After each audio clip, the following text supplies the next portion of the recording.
This week on Chuckload of Comics, Sean is hosting people. What? We're talking Bill and Ted Face the Music, Steven Spielberg taking us back to the 80s, and of course, your comic and movie weekend review, all right here on Chuckload of Comics. Yes!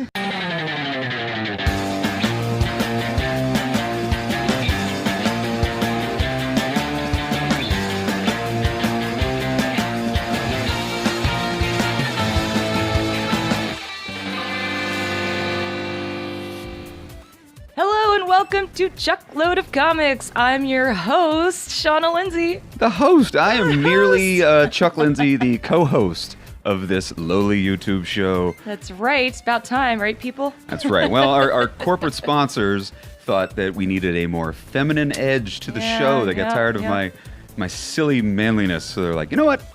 Why don't you let Shauna host for a change? Run with it for a little while, right? And I said, hell yeah. I gotta sit back, relax, and drink while Shauna runs the entire show. Put it all on the women's shoulders, right, people? About time. Yeah, right. First of all, I'd like to thank all of the people watching us out there on YouTube. Also, our listeners to our wonderful podcast that's streaming on iTunes, Google Play, and Stitcher. Podcast. You can now people. listen to the comic book show about comic books. Listen to it, people. Yep. Well, first of all, it's a big week in movies, right? It was. It was a huge week Massive. in movies. So why don't we start this show off right with a segment we like to call Sunday Morning Movie Talk. Movie talk. Sunday morning movie talk. I love this segment. Right? Love talking movies. Who doesn't love talking movies? Who doesn't love talking movies? And what a week to talk about movies. We had Ready Player One come out. Oh my goodness. We're going to get into that in just a little bit. Absolutely. We have Fox mixing up their whole release dates again. That was They did huge. that to us already.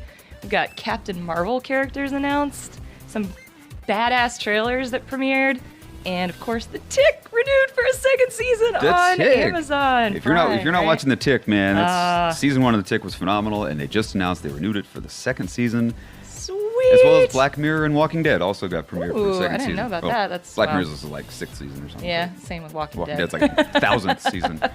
So out of all those things, Chuck, which one piqued your interest the most? Well, I woke up this morning. Oh, right. Didn't even mention this one. To the internet was abuzz about the Entertainment Weekly article. There was a photo.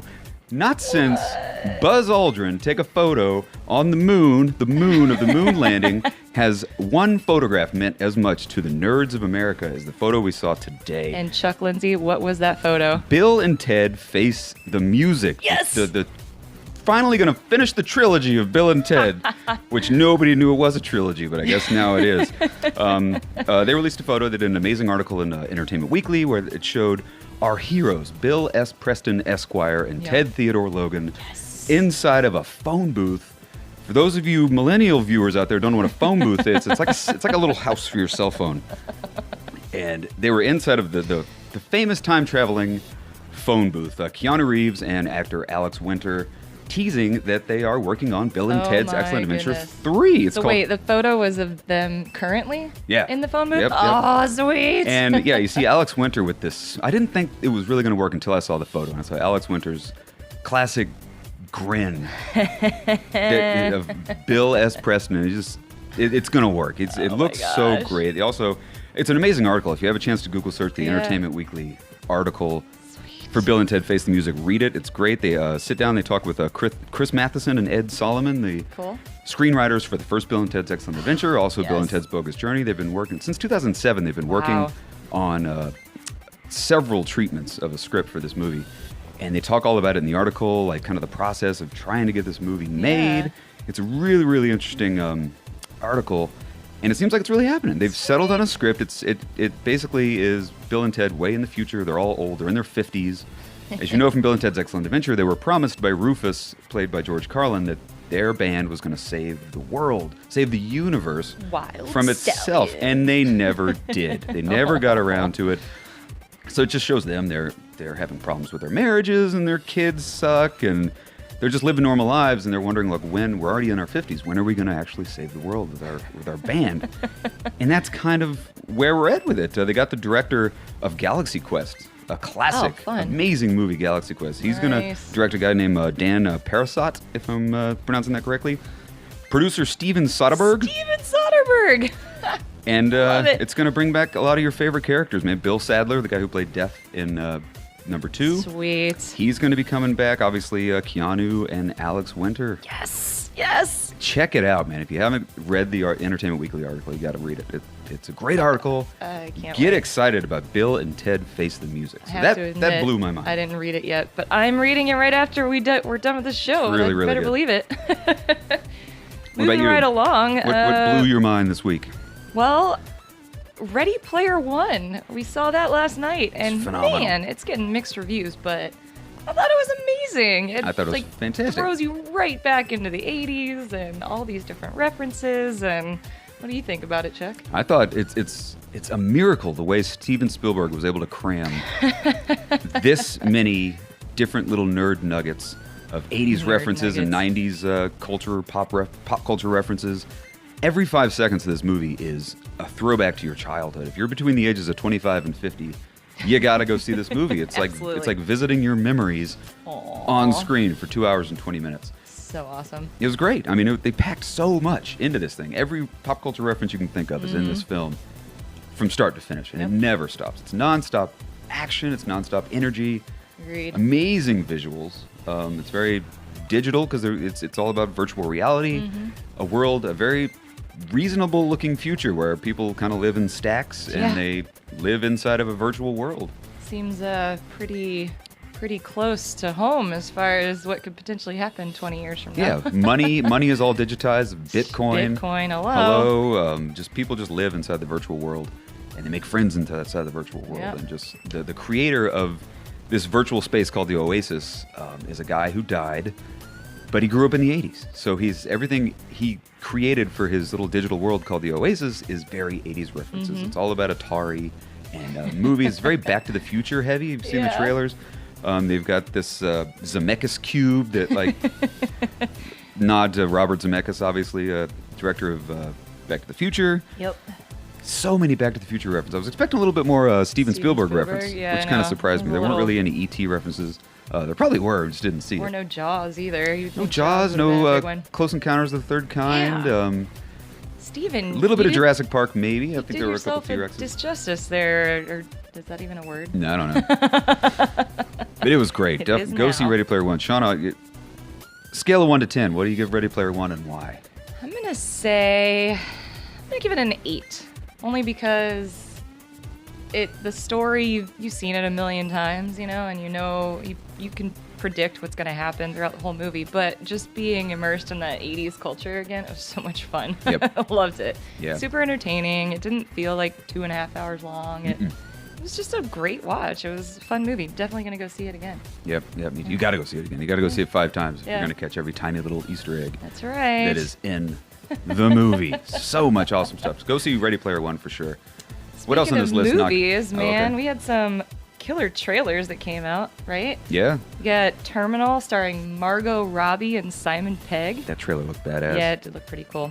The Darkest Minds and The House with a Clock in Its Walls, That looks starring cool, Jack too. Black and Kate Blanchett. Yeah, directed by Eli Roth, man. Right? It felt like a very Tim Burton. The house with the clock in the walls. Yes. Felt Big very name. Tim Burton. But Eli Roth, the director, the creator of like Hostel, Yeah. the slasher porn guy, the guy Right. that just makes gut-wrenching Yeah. horror movies, is making almost This like a young kind of- adult Yeah. teen fantasy film. So, hey, you gotta spread your wings when you're in that industry, right? Yeah, So yeah, good for him. Hopefully Eli Roth will kill it. Yeah, Looks yeah. From the trailer, it looks like he's gonna. The Terminal trailer was phenomenal. Also, I thought Margot Robbie and Yeah. Simon Pegg, they play these assassins. And it's just this very John Wicky looking Yeah. neon lights everywhere kind of future. Some people don't like that kind of thing. I personally love it. Right. It looks very kind of John Wick meets, I don't know what. Not sure. Yeah. John Wick. It looks very John Wick. Kind of film noir a little bit too. So Very it's like a noirish. Very John Wick noir kind of thing. That'd probably be the best way to describe Yeah. it. Yeah. And The Yeah. Darkest Minds looks really cool. It's a bunch of kids with mutant powers, but they're not mutants. It's not an X-Men movie, but it definitely has that X-Men feel. X-Men kind of feel. Kids with Sheesh. superpowers. Kind of X-Men meets Hunger Games. Speaking of X-Men, you have New Mutants being pushed back again by a Fox. whole year. What It's now been the pushed back a heck is year and a going half. New on? Mutants was originally set to come out just a couple weeks from now. Yeah. Set to come out like mid-April, and then Fox pushed it back to February. Yep. And now Fox has pushed it back again to August. That's gracious. I don't know what's going on there. Crazy. Rumors are that they're reshooting a good 50% of it, and probably even Goodness. rewriting a good chunk of it to make it more horror-esque. This is never a good sign. It might not happen at all. I mean, they might just be pushing it until Disney takes over Marvel, and It's true. Fox is just like, we don't really want this property. Let's just push it until this deal goes through. That's what it's starting to feel like. What I hope is that it doesn't wind up on some streaming service. I hope they don't just sell it to Netflix. I want them to make a good movie, man, because these are great Yeah. characters, and a great way to introduce them characters. into the X-Men universe. Yeah, you're gonna need that new blood in X-Men, just like we're getting the new blood in Avengers. I mean, you're gonna need the young New Mutants to come out to continue the franchise. I don't think it's so- going to happen. I don't think we're ever going to get a New Mutants movie. What I think other- we'll get Bill and Ted 3 before we get New Mutants. That's okay with me. It's fine with me. I'll take it. What other movies got pushed back? Oh, God. X-Men Dark Phoenix. Yeah. X-Men Dark Phoenix was scheduled to come out November 22nd, I think. Mm-hmm. And it got pushed to February. So it's now coming out in February. Leaving a hole where X-Men Dark Phoenix was, they're moving up Bohemian Rhapsody, Oh, okay. which was set to come out in December. Bohemian Rhapsody's getting moved up to November. Dark Phoenix is moving to February. Man. They also said there's going to do, they didn't like what they had in the third act of the film. I think they're reshooting a lot of the endings. Yeah. Which is, I'm fine. I'm pretty sure we're going to get the Dark Phoenix movie, and it's probably going to be great. I like the Yeah. fact that they're reshooting some stuff. If they don't like it, if they don't like the ending and they want to change the ending, Okay. go for it. I can wait 3 months. Just makes me nervous. Always makes me nervous when they start shuffling around these release dates. And it's all surrounding kind of this Fox-Disney That's deal. true. That's very true. If the Fox-Disney deal finally goes through 6 months from now, who knows what the hell is going to happen with the X-Men universe. Good point. Maybe they're trying to coincide it with The- future plans Yeah. for Marvel's X-Men. Good point. So- All very good points. So that was crazy news. I know. Probably last but not least, by far not least, The Tick.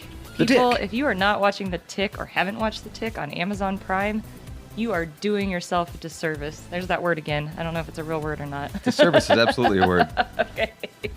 Watch The Tick. Yeah. It's amazing. It's so fantastic. good. Yeah. Chuck, what do you think about The I Tick? love The Tick. The Tick is great. It's better than the Fox early 2090s version with Yeah. Putty. It's way better. The writing's fantastic. It's got a much higher budget than the old Tick show used to have. The characters, the actors that they've my gotten God, to the play the characters characters are are phenomenal. Yeah. It's funny. It's got tons of superhero flair to it. Yep. The costumes are great. It's just, if you're unfamiliar with the character of the Tick, he's just a guy who's not all there. He's a little bit crazy. He thinks that, well, he is a superhero. He's got superhuman strength. And, yeah. But he just lives in a normal world, and he's got this sidekick chum buddy of his who has no superpowers. Just he has kind of a super suit. He's a moth. His name's Arthur. So he just pals around with his buddy Arthur, fighting crime. And Tick is just so disillusioned. Like he's So good. It's almost Oh. like he doesn't remember his past. He just Right. latched on to Arthur and follows him around, and it's like his buddy. He's like, Yep. I can't do anything without Arthur. Yep. So good. the best superhero show, bar none. Better than any Yeah. Jessica Jones or Daredevil or anything I on agree. Netflix. It's so funny. I mean, I feel like I binged watched it. It was so good. Yep.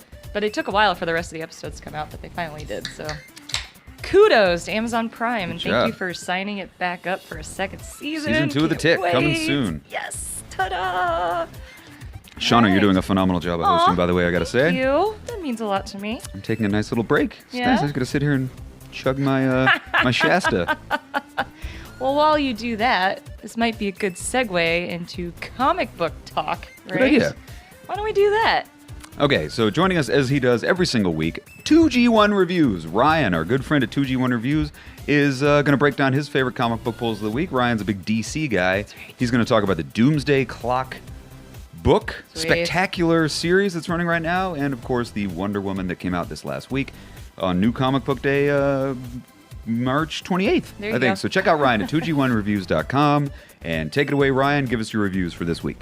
Hey everybody, this is Ryan from 2G1, and last week Chuck was at a tattoo convention, which was fine. I was on vacation. I went on a cruise to the Bahamas, and Katie and I had a really wonderful time. But This week we are back with New Comic Book Day, and I have some great comics that I wanted to show you. Let's take a look.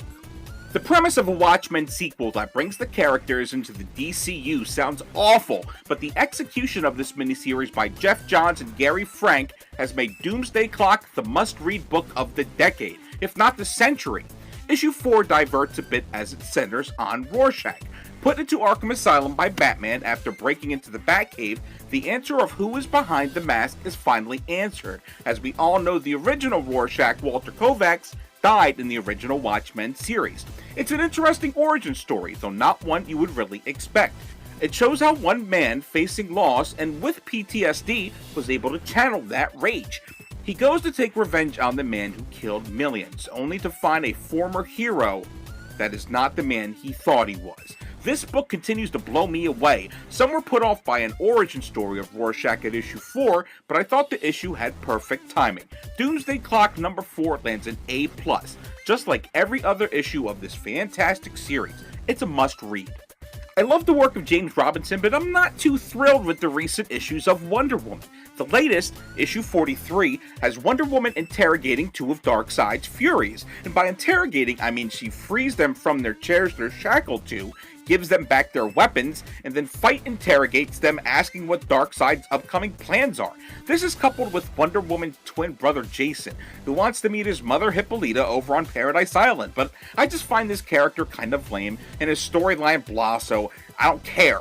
I do care about Darkseid and what master plan he is about to enact. It's the big draw of this book, and it looks like next issue will finally be the payoff. This issue? It's just a tad above average, but I will say that Marco Santucci's art is killer. Wonder Woman issue 43 drops in with a B-. I also like Top Cow Cyber Force relaunch, written by Matt Hawkins and Brian Hill, the wrap-up of the Zod's Will storyline over in Robert Venditti's incredible Hal Jordan and the Green Lantern Corps number 41, and had a ton of fun with the latest issue of Valiant's Exo Man of War number 13, as Matt Kint continues to kill it. And that's just some of the favorites from New Comic Book Day, March 28th, 2018. You can find a lot more reviews at 2G1reviews.com and videos at youtube.com/2G1reviews. This is Ryan from 2G1, and I can't wait to see what next week brings. Back to Chuck and Shauna. Ryan, as always, that was amazing. Thank you so much, and I hope you had a good time on your cruise. It's about time you took a vacation. Right? Hope you didn't get sunburned. I hope you remember to put suntan lotion on your feet. Everybody forgets to put suntan lotion on the tops of their feet, then their feet get burned. True, and that is the worst pain ever, because then you can't wear shoes. Like socks and shoes. It sucks. Anyway. For all we know, you don't wear shoes anyway. I've only seen you from the waist up. You might not even have legs. Or you might pants. Not have feet. Yep. Anyway, I hope moving not. right into our comic book picks of the week. We've got a couple of old men sitting here at the table, and I'm not talking about Chuck Lindsay. I'm talking about That's my double Old take. Man Hawkeye and Old Man Logan. Chuck, tell us about these books. Well, I was feeling really nostalgic after watching Ready Player One Right? and waking up to Bill and Ted 3. Oh my I was feeling goodness. very nostalgic, I was feeling very old, thinking back on the 80s, realizing my own mortality and how old I am, so I figured I'm going to pick up 2 books about some other old guys to make myself feel a little bit younger. Aww. First one right here, Old Man Hawkeye, issue number 3. Oh man, yeah, issue number 3. This book, let me just say right off the top, has an amazing surprise ending that I'm going to tell you about right now. The surprise ending is that Chuckload of Comics is featured What? prominently at the end of this book. Pick up What? Old Man Hawkeye number 3, turn to the last page, the letters page, and you will see letter number 2 is from us to Marvel, and they actually printed the Chuckload of Comics letter. Isn't that great, people? So pick it up just for that reason alone. It's the first time our show name has been in print that we didn't put it in print. Right here. No Sharpies or anything. They printed it. So Old Man Hawkeye, we've talked about this book before. It's a phenomenal book by Ethan Sachs and art by Marco Cicchetto. The art in this book is absolutely phenomenal. Yeah, It's incredible. absolutely. Incredible art. It takes place in the Mark Millar universe of Yep. Old Man Logan, which is a dystopian future universe where villains have taken over the entire country and heroes are all dead. Yeah. The only remaining heroes, they're very, very few. That Logan is still alive. Hawkeye is still alive, but they're all old, Yeah. living normal lives. And Hawkeye is basically trying to take over the villains. He's trying to win the world back from the villains because he found out he's going blind. Yeah, so that's like what's kind of cool to me about it is in Old Man Logan, Mark Millar's Old Man Logan, Hawkeye already is blind. So this is like you get to hear about Hawkeye going blind, and why he got into the work that he's doing, and it's just a really cool story. I love it. Yeah, it's phenomenal book. Pick up Old Man Hawkeye #3. And while you're picking up Old Man books, don't forget to pick up Old Man Logan issue number 37. I feel like this whole series is starting to wind down. Yeah. Starting to wind down to a close. If you're not reading Marvel books right now, you probably don't know that Old Man Logan is starting to lose his regenerative powers. He's losing his mutant healing factor. Kind of sad. I think that they are slowly going to start killing him off as the new Wolverine, the old classic Wolverine, the young Wolverine is going to get... He's coming back, if you didn't already know that. Yep. Charles Soule, the man who brought you The Death of Wolverine, is going to be writing the revival of Wolverine, which is I didn't interesting. realize that. Yeah. What are they doing with Laura Kinney? Are they just going to... She's getting her own book. Actually, X-23 okay. is going to have its own comic book. So the current run of All New Wolverine, which is Laura Kinney X-23, she's going to get her own book. There's going to be a new young classic Logan Wolverine book. Sweet. And I feel like they're phasing out Old Man Logan. You can't have too many Logans, man. You can't have two Logans. You can only have one. It's true. But it's really cool. It's features Bullseye pretty heavily, and it takes place in the... If you've been reading the Daredevil run, you know that Charles Wilson Soule's Fisk... Daredevil. Charles Soule's Daredevil. Wilson Fisk, the Kingpin, is now the mayor of New York City. He is running the city of New York, the Kingpin. Yep. And so this takes place in that same kind of universe. It takes place in... Logan's trying to take down Wilson Fisk. Essentially is what you need to know about this story arc. And this is issue 37, but this story arc just started the last issue with 36. It's only the second issue in this story arc. Yeah, so if you want to start with this story arc, you can absolutely just pick up issue 36 and continue on from there. It's a really good story. And arc. read the Love it. Charles Soule Daredevil run, Yeah. which is really, really, really fun. They just celebrated their 600th issue, Woohoo! which was a really cool issue. I didn't think it quite felt like a $6 book. There was some really amazing stuff that happened. It is really thick. I don't know. Just felt like a regular issue, though. I A regular love Charles good Soule. issue. Yeah. You're killing it with Daredevil. I love Absolutely. everything about that book. I just didn't, that one didn't knock my socks off. And he's too young. He couldn't be featured in our old man Right? segment this Sorry, week. Charles and Matt Murdock. That's right. So these are our two picks: Old Man Hawkeye, Old Man Logan. That's Pick them right. up, read them, enjoy them.